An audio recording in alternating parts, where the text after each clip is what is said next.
শুক্রবার শান্তিপূর্ণভাবে শেষ হয়েছে বরাকের দুটি লোকসভা আসনে ভোট গ্রহণ। শিলচর লোকসভা আসনের ভোট গণনা হবে রামনগর আইএসবিটি সেন্টারে। ইতিমধ্যে ওখানে কড়া নিরাপত্তার বলয় গড়ে তোলা হয়েছে। শুক্রবার গভীর রাত পর্যন্ত জেলার বিভিন্ন প্রান্ত থেকে বুথ কর্মীরা ইভিএম নিয়ে রামনগরে আসেন। একই চিত্র দেখা গেল করিমগঞ্জেও। তবে ঝড় বৃষ্টির জন্য করিমগঞ্জে বুথ কর্মীদের বেশ সমস্যায় পড়তে হয়। বরাকের দুটি আসনের ভোট গ্রহণ নিয়ে সর্বশেষ আপডেট জানতে আমরা এই মুহূর্তে টেলিফোন লাইনে কথা বলবো। আমাদের প্রতিনিধি শিলচর থেকে রয়েছেন পাপলু দাস। পাপলু, এই মুহূর্তে কি আপডেট রয়েছে?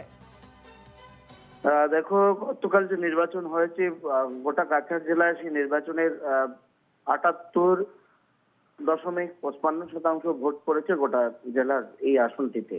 হুম। গত গত বছর যেখানে ছিল 80%, এবছর প্রায় 2% কম পড়েছে ভোট। যদিও আবহাওয়া যথেষ্ট অনুকূল ছিল। লক্ষ্মীপুর লক্ষ্মীপুর বিধানসভার 75.97% ভোট পড়েছে।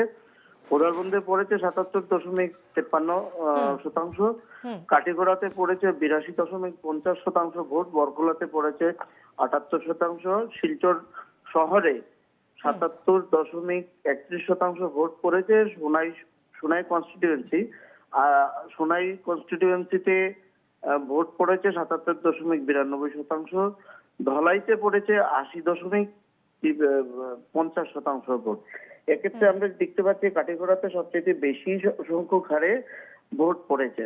এখানে আরেকটা কথা আমরা তোমাকে জানাই, গতকাল রাত সন্ধ্যার দিকে বা রাত দুপুরে কিছু বৃষ্টি হওয়ায় আইএসটিটি বা আইএসবিটি শিলচর যেখানে স্ট্রং রুম করা হয়েছে, সেই জায়গাগুলোতে দেখতে পেয়েছি আমরা চূড়ান্ত একটা বিশৃঙ্খলার সৃষ্টি হয়েছিল। ফলে দূর দূরান্ত থেকে আসা ভোট কর্মীরা প্রথমে তারা ভোট জমা দিতে অনেকটা বিলম্বই হয়, এবং আমরা আজ সকাল অবধি সেখানে কিন্তু অনেকেই বাড়ি ফিরতে পারেনি। আইএসবিটিতে বা আইএসটিটিতে তারা নিজেদের মতো করে রাত্রি যাপন করেছেন।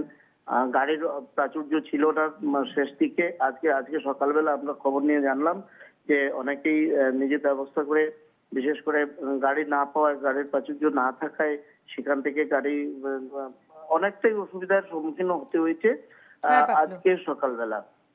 বেশ ধন্যবাদ পাপলু। আমরা কথা বলছিলাম, আমাদের প্রতিনিধি পাপলু দাস আমাদের সঙ্গে টেলিফোন লাইনে ছিলেন।